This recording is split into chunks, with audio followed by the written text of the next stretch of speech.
आपण समरूपतामधील सराव संच 1.1 पाहूया। सर्वांनी पुस्तक समोर ठेवायचं आहे। मी उदाहरणातील प्रश्न लिहिणार नाही आहे, प्रश्न केवळ पुस्तकातून दाखवणार आहे, त्यामुळे पुस्तक समोर ठेवा आणि उत्तर आपण पाहणार आहोत। तर पहिला प्रश्न आहे पहा की एका त्रिकोणाचा पाया 9 आणि उंची 5 आहे, दुसऱ्या त्रिकोणाचा पाया 10 आणि उंची 6 आहे, तर त्या त्रिकोणांच्या क्षेत्रफळांचे गुणोत्तर काढा। पाया दिले एका त्रिकोणासाठी म्हणजे त्याला आपण B1 मानणार आणि त्याची उंची H1, आणि दुसऱ्या त्रिकोणासाठी पाया B1 आणि उंची H1 दुसऱ्या त्रिकोणासाठी पाया B2 आणि उंची H2 असं आपण मानणार आहे। तर यांच्या क्षेत्रफळांचं गुणोत्तर काढायचं आहे।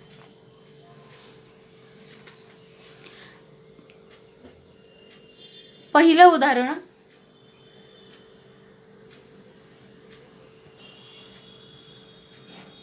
तर पहिल्या त्रिकोणासाठी आपण जो पाया आहे त्या पायाला B1 मानूयात।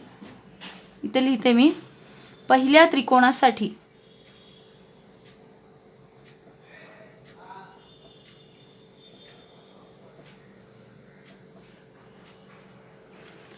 B1 आपल्याला दिलेला आहे, B1 9 दिलेला आहे आणि उंचीला H1 5 दिले, आणि दुसऱ्या त्रिकोणासाठी असंच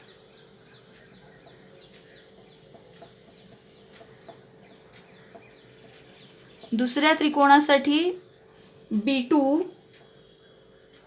दिलेला आहे 10 आणि H2 दिलेला आहे 6। तर ह्या दोन त्रिकोणांच्या क्षेत्रफळांचं गुणोत्तर काढा म्हटले। मग आपण दोन्ही त्रिकोणांसाठी आता B1 H1 ज्याची उंची आहे त्याचं क्षेत्रफळ मानूयात A1 आणि B2 H2 माप असणाऱ्या त्रिकोणाचं क्षेत्रफळ आपण मानूयात A2। मग A1 छेद A2 कालच आपण सूत्र पाहिलेलं आहे, काय आहे B1 गुणिले H1 छेद B2 गुणिले H2। मग किमती ठेवूयात इथं आपण, B1 आहे 9 गुणिले 5 छेद B2 आहे 10 गुणिले H2 आहे 6। तर इथे भाग जात असेल तर आपण घालायचंय 5 1 5 5 दोन्ही 10 3 दोन्ही 6 3 त्रिक 9, म्हणजे काय राहील अंशस्थानी अजून भाग जातो काय, 2 2 ला नाही जाणार कारण दोन्ही छेदस्थानी आहेत। भाग घालायचा असेल तर आपण भागाकार करतो, एक अंशस्थानी पाहिजे आणि एक छेदस्थानी पाहिजे, त्यामुळे इथे भाग जाणार नाही। मग अंशांचा गुणाकार करा, 3 1 3 आणि 2 दुणे 4, म्हणजे पहिलं उत्तर आपलं आलं जे त्यांनी विचारलं होतं की दोन त्रिकोणांच्या क्षेत्रफळाचं गुणोत्तर किती मिळालं। मग क्षेत्रफळांचे गुणोत्तर बरोबर,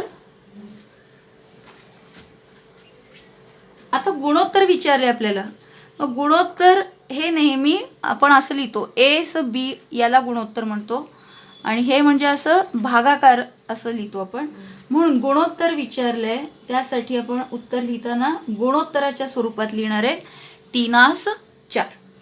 तर हे झालं पहिल्या प्रश्नाचं उत्तर। असंच आपण दुसरा प्रश्न सोडवूयात। दुसऱ्या प्रश्नासाठी इथं आकृती दिलेली आहे पहा।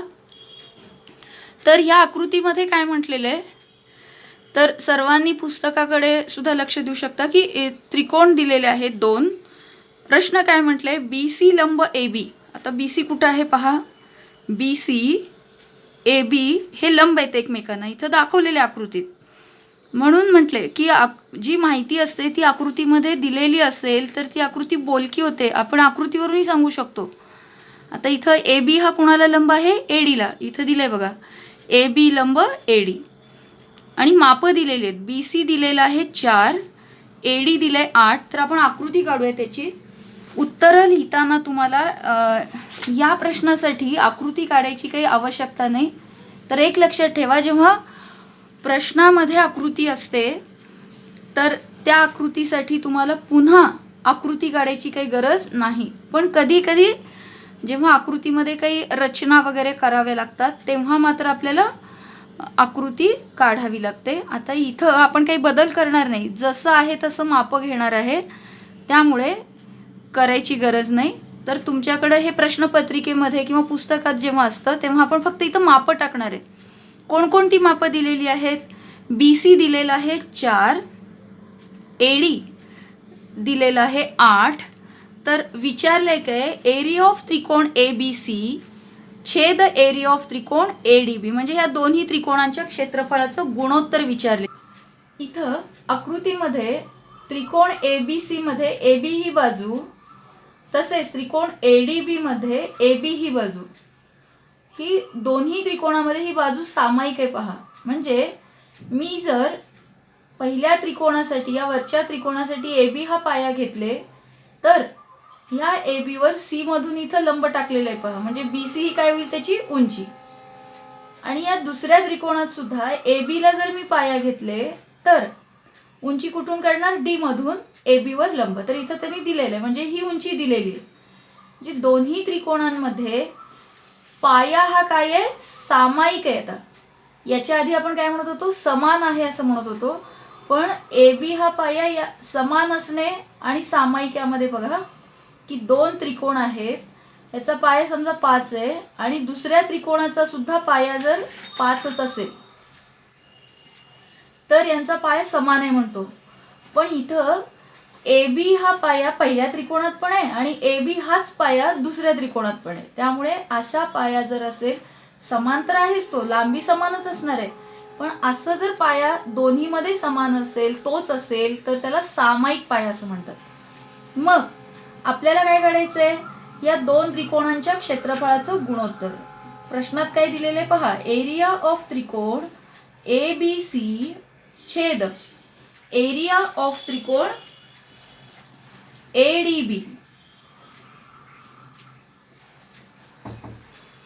तर ह्या दोन त्रिकोणांचं क्षेत्रफळ आपल्याला क्षेत्रफळाचं गुणोत्तर काढायचंय.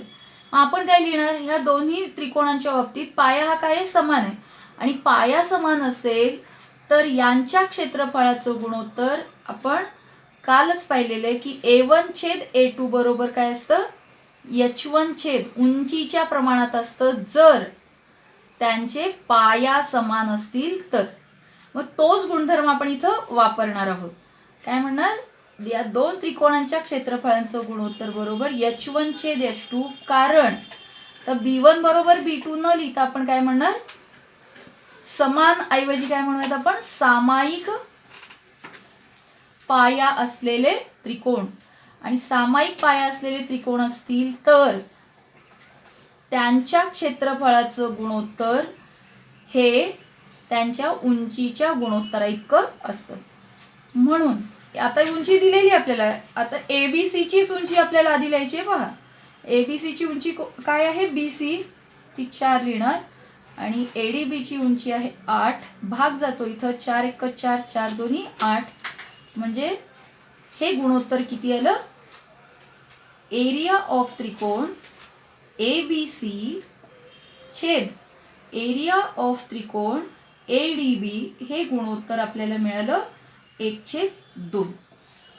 आपल्याला आता हे जे गुणोत्तर आहे असं छेदाच्या रूपात दिले पहा. इथं गुणोत्तर म्हटल्यानंतर आपण 2 टिंब दिले होते, पण इथं तसं द्यायची गरज नाही, कारण त्यांनी प्रश्नातच आपल्याला या पद्धतीनं असं अंश छेदाच्या रूपात विचारलेलं आहे. तर हे झालं आपलं उत्तर. आता तिसरं उदाहरण पाहूयात आपण. तिसऱ्या उदाहरणात आकृती दिलेली आहे आणि या आकृतीमध्ये माहिती दिलेली आहे पहा. तर भूमितीमध्ये प्रश्न थोडासा मोठा वाटतो आपल्याला, पण तो जर वाचला आणि त्यानुसार जर आकृतीचं निरीक्षण केलं आपण, तर प्रश्न आपल्याला सोपा वाटतो किंवा सोपा होतो तो. आता पहा, PS लंब RQ म्हटले. PS हा RQ वर लंब काढलेले आहेत. आता RQ इथं बाण दाखवले. याचा अर्थ काय की हा त्रिकोण PQR आहे आणि त्याची जर पाया आपण RQ घेतला तर हा काय आहे? PS त्याच्यावर लंब आहे, म्हणजे उंची आहे ती, म्हणून इथं बाण दाखवलेले. पुढं QT लंब PR, QT लंब PR. तर कळतं आपल्याला ह्या त्रिकोण PQR मध्ये PR जर मी पाया घेतले तर QT हा काय आहे? त्याच्यावर काढलेला लंब म्हणजे उंची आहे. तर असं प्रश्न वाचल्यानंतर आपल्याला कळतं. नुसतं आकृती बघितलं आणि हे काढा एवढंच आपण जर वाचलं तर आपल्याला प्रश्न अवघड वाटतो. आता लक्षात आलं तुम्हाला? म्हणजे इथं 2 त्रिकोण दिलेले आहेत, त्रिकोण PQR आणि त्रिकोण इकडचा PQR. म्हणजे दोन्ही त्रिकोण PQRच आहेत, पण एकदा P मधून उंची काढली, एकदा Q मधून. आणि आपल्याला प्रश्न काय विचारलाय पहा, इथं आपण आकृती काढूनच बघूयात. तर इथं आकृती काढलेली आहे. या आकृतीमध्ये आपण माहिती भरूयात. काय काय दिलेलं आहे? RQ दिलंय 6, त्यानंतर PS म्हणजे हा जर PQR त्रिकोण असेल, RQ पाया असेल, तर उंची कुठून काढणार आहे आपण? P मधून. तर ही P मधून काढलेली उंची दिली आपल्याला 6. तर हे आकलन व्हायला पाहिजे, नाहीतर काय त्रिकोण आहेत भरपूर, असा गोंधळ बिलकुल करून घ्यायचा नाहीये. तर लक्षात येते सगळ्यांना? PQR मध्ये हा पाया आणि उंची. पुढं काय दिलंय? PR. तर ही बाजू दिली आता PR दिलंय 12 आणि विचारलंय काय आपल्याला? QT. म्हणजे काय विचारली? उंची विचारली. तर कसं सोडवता येईल सांगा? तर तुम्हाला लक्षात आलं असेल कसं सोडवणार आहे आपण हे, की पहिल्यांदा आपण काय काढूयात, ह्या त्रिकोणाचं आपल्याला पाया माहिती आहे आणि उंची माहिती आहे, त्यावरून आपण क्षेत्रफळ काढू शकतो. आणि एकदा क्षेत्रफळ मिळालं की परत पाया माहिती आहे, उंची आपल्याला काढायचं. इतकं सिंपल प्रश्न आहे. जसं आपण आधीच्या इयत्तांमध्ये म्हणजे 8वीला वगैरे सोडवलेली असतील ही उदाहरणं, तर तसंच आहे हे उदाहरण. पहिल्यांदा काय म्हणूयात आपण? एरिया ऑफ त्रिकोण PQR बरोबर 1/2 गुणिले पाया गुणिले उंची. आता इथं RQ हा पाया घेतला आपण. लक्षात येतंय का पहा? त्रिकोण PQR इथे, याचा हा QR पाया घेतले.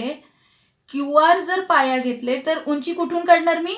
PQR असेल नाव त्रिकोणाचं तर P मधून. आणि त्यांनी काढून दिलेली आहे. किती आहे? 6. मग हे QR आणि PS लिहायची तर गरज नाही. डायरेक्ट तुम्ही 1/2 गुणिले पाया गुणिले उंची लिहिलात तरी चालेल. आता आपण सोडूयात हे. 1/2 गुणिले पाया किती घेतलाय आपण? 6 आणि उंची सुद्धा किती आहे? 6. इथे भाग घाला. बेक बे, बे त्रिक 6. भाग घालता येतो सगळ्यांना. एक छेदस्थानी आणि अंशस्थानी असेल तर आपण भाग घालू शकतो. मग आता काय राहिलं? छेदस्थानी तर 1 आहे, अंशांचा गुणाकार करा. 1 गुणिले 6 गुणिले 3, साइन त्रिक 18, 18 1 18, 18च येणार आहे. म्हणजे या त्रिकोणाचं क्षेत्रफळ मिळालं आपल्याला 18. आता आपण विचारलंय काय त्यांनी? आपल्याला QT किंवा TQ जे काही ते काढायचंय. TQ काढायचं असेल तर आपल्याला पुन्हा या त्रिकोणाचं क्षेत्रफळ आता माहिती आहे. किती आहे? 18. क्षेत्रफळ माहिती आहे, पाया दिलेला आहे, उंची काढायची आहे. काय म्हणणार आता?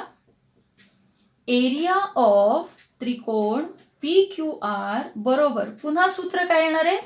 1/2 गुणिले पाया गुणिले उंची. तसं पाहायला गेलं तर या उदाहरणात पाया आणि उंची बदलतात. तुम्ही लिहिलात तरी चालतंय. तुम्हाला जर ते लक्षात येत नसेल तर नाही लिहिलात तरी चालेल. उदाहरण सोडवणं महत्वाचं आहे आणि सूत्र तर तुम्ही लिहिलेलं आहात. मग मी इथं तुम्हाला पाया आणि उंची बदललेलं आहे म्हणून लिहून दाखवते. पहा, पाया काय घेतलाय आता आपण? PR आणि त्याच्यावर उंची. PR जर पाया असेल तर उंची कुठून काढणार आहे? Q मधून. आणि Q मधून काढलेली ही उंची दिलेली आहे आपल्याला QT. किमती ठेवूयात आपण. तर इथं एरिया ऑफ त्रिकोण PQR आपण आत्ताच काढलेलं आहे. किती आहे? 18. आता सोडूयात. हे समीकरण मिळालं बघा आपल्याला. 18 बरोबर 1/2 गुणिले PR त्यांनी दिलेलं आहे 12 गुणिले QT काढायचा आहे. सोडूयात. इथं पहा, एक छेदस्थानी अंशस्थानी बेक बे बे सख्ख 12 म्हणजे काय राहतं? 18 बरोबर 6. 1 गुणिले 6 म्हणजे 6, छेद तर एकच आहे. 6 गुणिले QT. आपल्याला QT काढायचं आहे. 6 नकोय, तो गुणिले केलेला आहे. इकडे डाव्या बाजूला येताना तो काय होणार आहे? भागिले होईल. म्हणजे 18 गुणिलेचा 6, बाजू बदलला म्हणजे बरोबरच्या दुसऱ्या बाजूला यायला की गुणिलेचं काय होणार, भागिले. हे आपण माझ्या पहिल्या व्हिडिओमध्ये मी सांगितलेलं आहे भाग 1च्या, तर ते तुम्ही बघू शकता. बरोबर QT. 6 1 6, 6 त्रिक 18 भाग जातो, म्हणजे QT बरोबर आपल्याला किती मिळालं, 3. तर हे आपलं उत्तर आहे. म्हणजे हे उदाहरण आपल्याला 2 टप्प्यांमध्ये सोडवावं लागलं. डायरेक्ट सोडवता आलं का आपल्याला, पहिल्यांदा आपल्याला क्षेत्रफळ काढावं लागलं आणि क्षेत्रफळावरून उंची काढावी लागली. आता उदाहरण 4 पाहूयात. तर आकृती दिलेली आहे. काय म्हटलंय, AP लंब BC. AP आकृतीकडे बघायचंय, AP लंब BC. तर इथे लंबाची खूण केली नाही पहा. आपण आकृती पाहून लगेच निष्कर्ष नाही काढायचा, तर प्रश्नातली माहिती वाचायची आणि ती आकृतीत आधी भरून घ्यायची. आणि AD कुठे पहा, AD समांतर BC. तर ह्या 2 रेषा एकमेकांना समांतर आहे असं सांगितलंय. तर ABC हा त्रिकोण आणि BCD हा इथला त्रिकोण, या 2 त्रिकोणांच्या क्षेत्रफळाचं गुणोत्तर आपल्याला विचारलंय. तर ते कसं काढायचं पहा. इथं आकृती दाखवलेली आहे. तर ह्या आकृतीमध्ये त्यांनी काय सांगितलंय, AP लंब BC म्हटलंय. तर आपण इथं लंबाची खूण करून घ्यायची. नंतर AD आणि BC समांतर आहे, तर क्षेत्रफळ काढायचं आपल्याला. ABC इथे पहा, ABC आणि दुसरा त्रिकोण आहे BCD. तर ह्या 2 त्रिकोणांचं क्षेत्रफळ जर काढायचं असेल तर आत्ताच आपण गुणधर्म पाहिले की 2 त्रिकोणांच्या क्षेत्रफळाचं गुणोत्तर हे त्यांच्या पाया आणि संगत उंची यांच्या गुणाकाराच्या गुणोत्तरा इतकं असतं. म्हणजे B1 गुणिले H1 छेद B2 गुणिले H2. तर इथं ह्या त्रिकोणामध्ये पाया उंची काही समान आहे का, काही अटी आहेत का आपण पाहूयात आणि मग सोडवता येईल आपल्याला.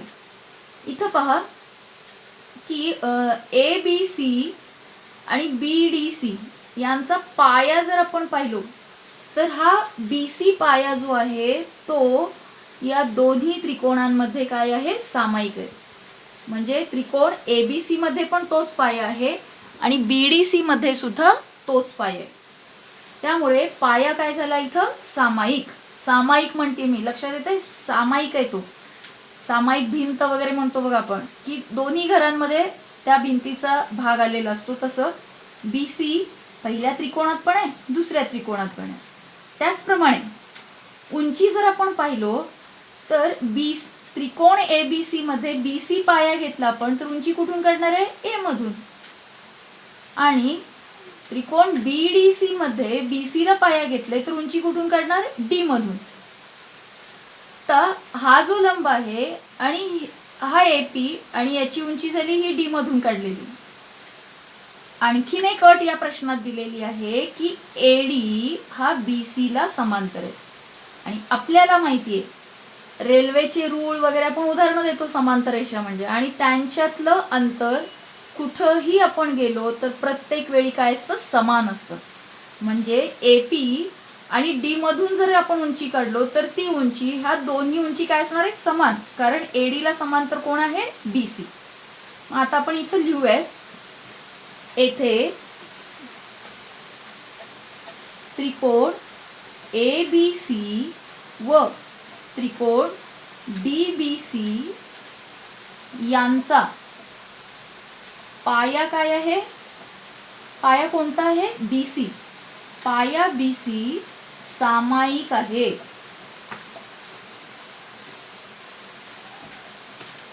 आणि उंचीबद्दल काय सांगणार, उंची ही काय आहे, दोन्ही त्रिकोणांमध्ये समान आहे. किंवा असे लिहू शकतो, आणि उंची दोन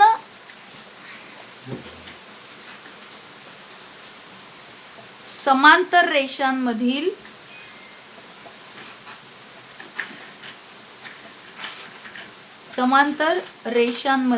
अंतर आहे, हो की नाही.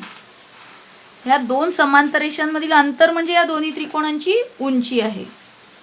आणि 2 समांतर रेषांमधील अंतर हे नेहमी काय असतं, समान असतं. तर एवढं सगळं न लिहिता डायरेक्ट आपण असंही लिहू शकतो, एरिया ऑफ त्रिकोण ABC छेद एरिया ऑफ त्रिकोण. प्रश्नात त्यांनी काय दिलेले तेच आपण नाव सहसा घ्यायचं. तर प्रश्नात दिलेलं आहे BCD. तर ह्या दोन त्रिकोणांच्या क्षेत्रफळांचा पाया पण समान आहे आणि उंची पण समान आहे. म्हणजे यांचं गुणोत्तर किती असलं पाहिजे? एकास एक. कारण काय लिहायचं? समान पाया. समान म्हणण्यापेक्षा आपण काय म्हणू तिथं? सामायिक आहे बघा. सामायिक पाया व समान उंचीचे त्रिकोण. हे त्रिकोण मी असं जरी लिहिले तरी तुम्ही व्यवस्थित लिहिणार आहात शब्दात त्रिकोण. मग तिरकस गुणाकार जर केलो आपण तर काय मिळालं आपल्याला?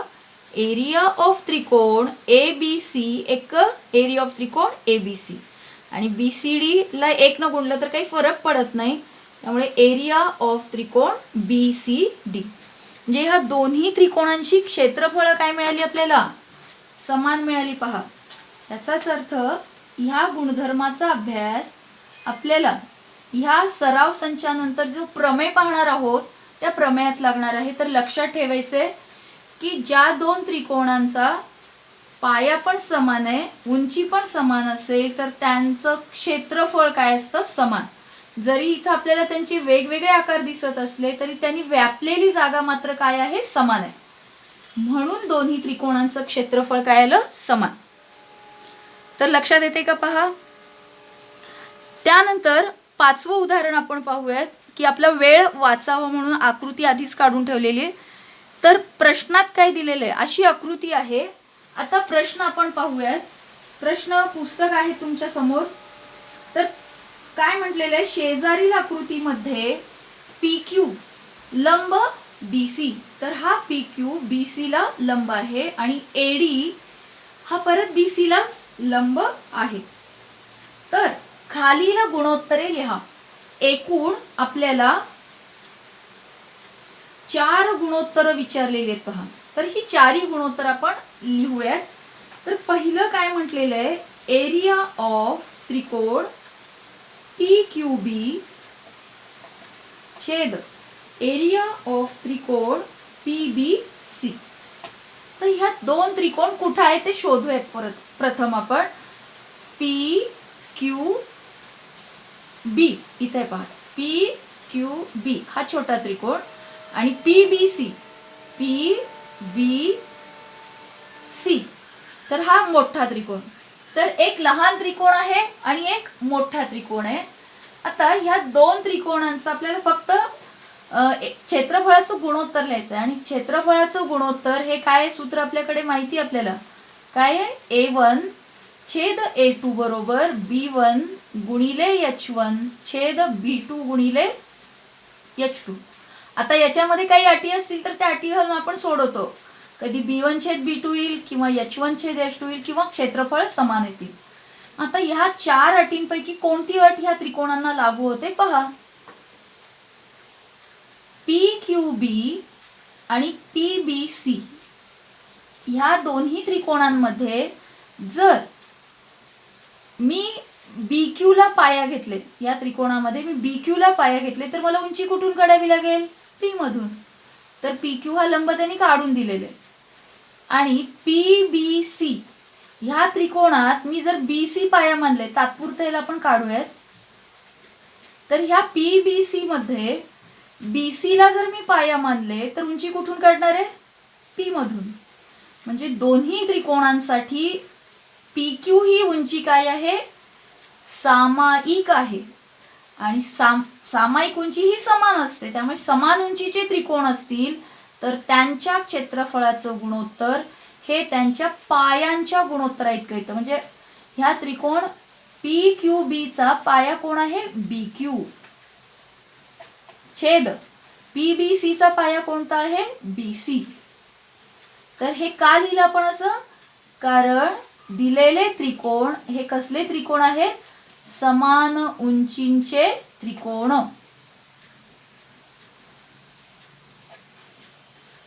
असंच आता आपल्याला दुसरं गुणोत्तर लिहायचंय. दुसरं गुणोत्तर काय आहे पहा.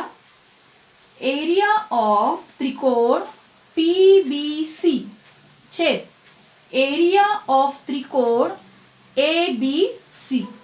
आता ह्या दोन त्रिकोणांचं क्षेत्रफळ. पुन्हा हे दोन त्रिकोण आपण इथं आकृतीत पाहूयात कुठं आहेत. PBC हा त्रिकोण आणि ABC हा इथला त्रिकोण आहे. बघा हा ABC आणि PBC.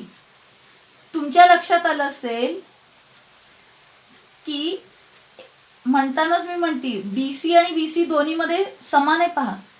ह्या PBC मध्ये BC ही बाजू समान जी आहे तीच त्रिकोण ABC मध्ये पण आहे. म्हणजे या दोन्ही त्रिकोणांचा मी पाया जर घेतले समान BC तर ह्या पायावरची उंची दिलेली असली पाहिजे आपल्याला. मग दिली आहे का. ह्या BC पायावर त्रिकोण या PBC मध्ये PQ ही उंची आहे आणि त्रिकोण ABC मध्ये BC पायावरची AD ही उंची आहे. म्हणजे समान पाया आहे. मग त्यांचं क्षेत्रफळ त्यांच्या उंचीच्या प्रमाणात येईल. मग PBC ची उंची काय आहे PQ छेद ABC ची उंची त्यांनी दिलेली आहे. BC पाया घेतला तर राहिला कुठला शिरोबिंदू A मधून काढलेली उंची AD. मग कारण काय लिहिणार समान काय यांचा पाया समान आहे. समान पायांचे त्रिकोण किंवा समान पाया असलेले त्रिकोण लिहिला तरी चालतं. बघा या उदाहरणात आपल्याला काही किमती दिलेल्या नाहीत. PQ ची लांबी किंवा BC ची लांबी वगैरे दिलेली नाहीये. त्यामुळे आपण डायरेक्ट फक्त गुणोत्तरच लिहिणार आहे. काय आहे त्या गुणोत्तराचं नाव लिहिणार आहे. लक्षात येते. असंच तिसरं गुणोत्तर काय विचारले पहा. एरिया ऑफ त्रिकोण ABC छेद एरिया ऑफ त्रिकोण ADC. तर हे दोन त्रिकोण कुठे आहेत पहा. ABC हा मोठा त्रिकोण आहे आणि ADC हा इकडचा त्रिकोण पहा. हा इकडचा ADC. तर हा मोठा आणि इकडचा लहान. ह्या दोन त्रिकोणांमध्ये काय समान आहे सांगा. लक्षात आलं का. ABC आणि ADC. तर A मधून बघा या छोट्या त्रिकोणामध्ये DC वर उंची काढलेली आहे AD. हो ना. AD ही उंची आहे. DC या बाजूवर काढलेली. आणि त्रिकोण ABC मध्ये पण ही AD उंचीच आहे. कुठल्या बाजूवर काढलेली आहे BC वर काढलेली.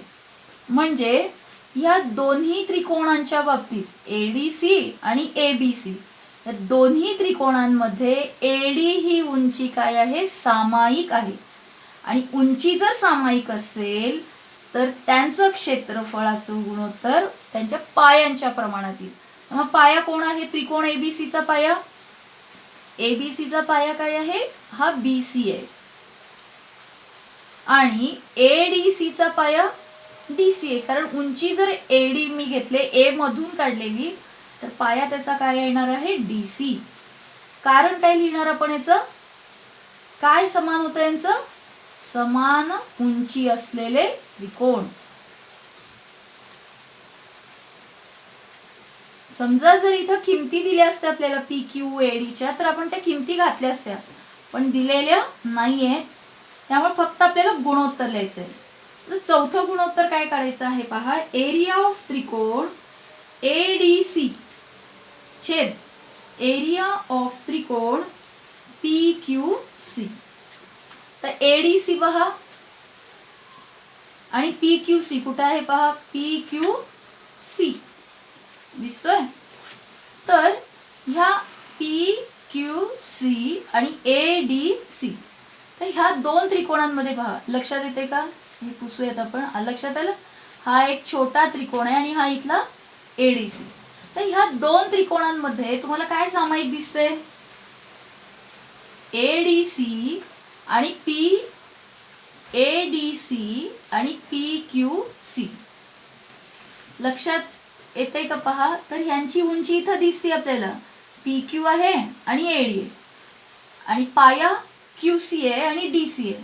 म्हणजे यांची उंचीही समान आहे, उंचीही समान नाहीये आणि पाया सुद्धा समान नाहीये. हे दोन्हीही समान नसेल तर कोणतं सूत्र वापरणार आहे आपण?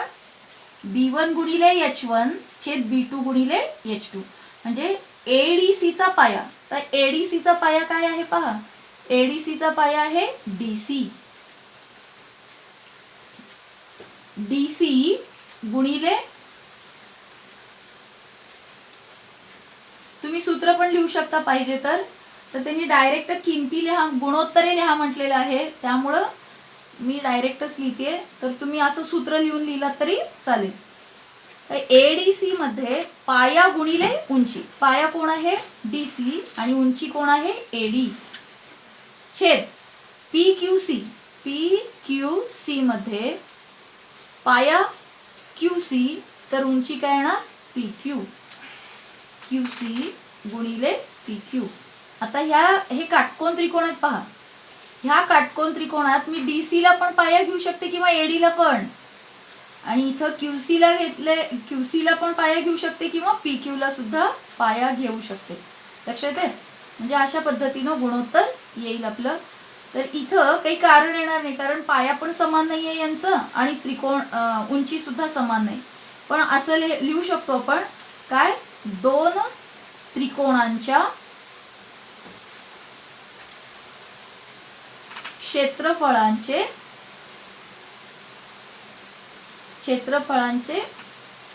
गुणोत्तर काय असतं?